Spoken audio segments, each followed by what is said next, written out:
Welcome to Fluent Phonics. Today, we will learn how to pronounce the word trefoil. Trefoil.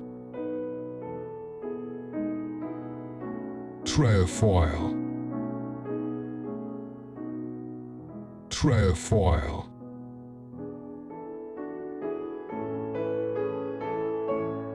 Here's an example of how one might use it in a sentence.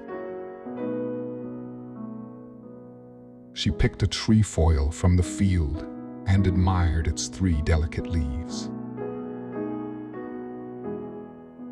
A trefoil is a plant or symbol with 3 leaves or lobes, often representing the Trinity or used in heraldry and botany for its distinctive shape.